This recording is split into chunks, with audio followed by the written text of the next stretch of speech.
So this video out of these section on simplicity is one that is going to be on a practice which is called stewardship a lot of the time, which is a very Christian-y, very Christianese type of a word, churchy word. But I think it has a good history, and so I am going to continue to use the word stewardship. So where this idea of stewardship comes from is in the Bible. At the time of the Bible, there was kind of a cultural practice where very rich people would hire somebody to kind of take care of their stuff for them, kind of be a head of staff, as well as an investor. They took care of everything, and this person was called the steward. And so again, what they did was they lived their entire life taking care of others' children, of taking care of other servants and slaves that worked for them, taking care of the investments and the household, the stuff, the resources in every sense of the word of another rich person. Their job was to care for and make all those things more functional, more better. And this word, I think, has stuck all these years, even though that cultural practice doesn't really remain. I guess rich people have, butlers and personal assistants and that kind of thing, which are kind of similar. We don't have stewards, people whose entire living is caring for the things of others in quite the same way. But that word, I think, is stuck because that is ultimately what we believe about gods. We are stewards of the things we are given.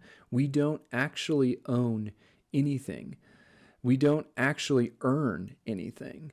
Even, the clothes on my back, even the books sitting behind me, these are all material objects that can go away, it can be taken away, that I can be forced to give away, or I can choose to give away, to change them into other types of resources to help others out, or whatever. And we do need to be very careful at recognizing that these things are ultimately not ours. They are God's, and they are to be used for His purposes. We have to be careful of the view that I earned these things and that they are mine and I will use them as I please.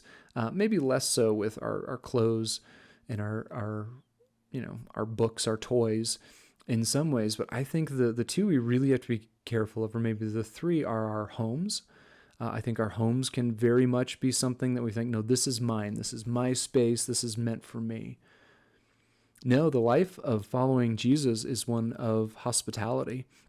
And the food you have and that you own, the home and the spaces you have access to, are ultimately meant to be inviting other people in. They are meant to be shared. And in the same way, our bank accounts are another big one. We work hard, we get that paycheck, we put it into our bank account. And whether there's a lot in there or there's little in there, we tend to look and say, that's mine. I get to use it how I want.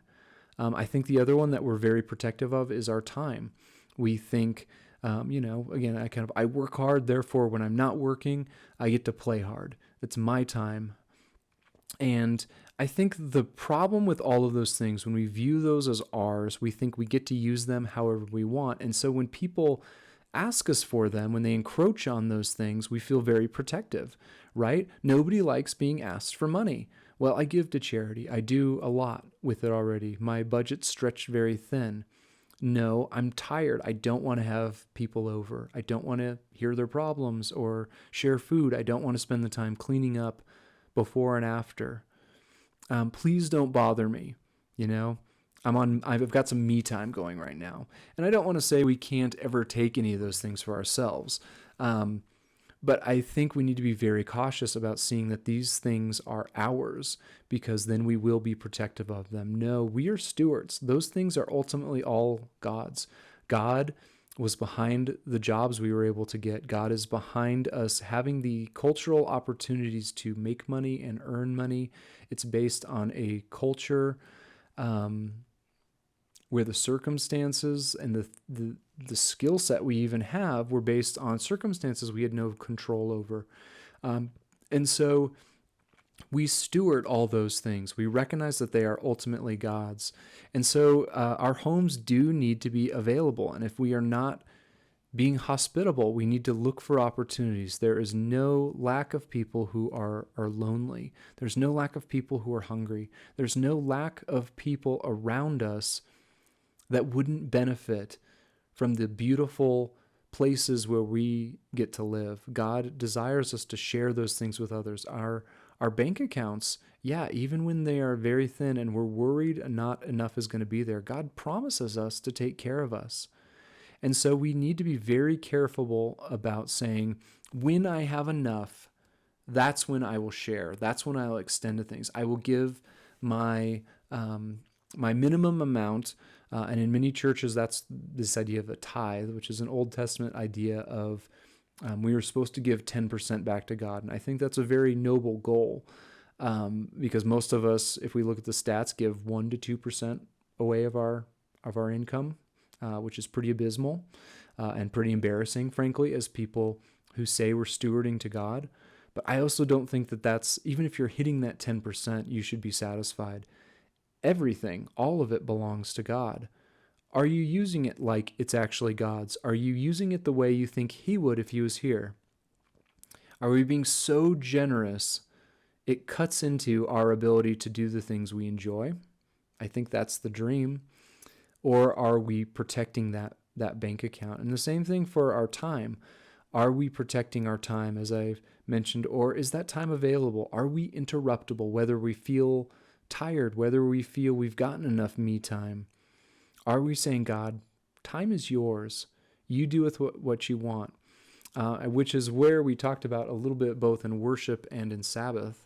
Those are two practices that are pretty wasteful of time. We might not feel like it week in and week out. And yet, if time is ultimately God's, and He says, it's time to rest. It's time to enjoy my presence in Sabbath. It's time to worship, whether you're feeling it or not. It's time to take a break and reconnect with me and my bigger story. So the idea of stewardship is, again, a letting go. We have been gifted with so much. Even when it doesn't feel like it, we need to be grateful. We need to be grateful God promises to take care of us. And we need to recognize that all of our stuff, all of our resources are not, in fact, ours. They're His. And I think the reason God asks this of us is not because it's more spiritual to be poor, not because it's more spiritual to give away your time and your energy and your home, but because that's what God would do. He gives endlessly and generously. And He wants us to do the same because He wants us to be free. He wants our lives to be filled with a deep joy. And so when He asks this of us, He asks stewardship and taking good care of His resources, which He lends to us because He trusts us and He wants us to use all those things well. So again, if you want some help thinking through what it looks like to steward your resources, whatever they are, well, if you just feel like I just don't have any real resources to share, let's be in conversation. We can help one another out to recognize how gifted we truly are and how we might use those gifts well for God and His kingdom, to steward those things well.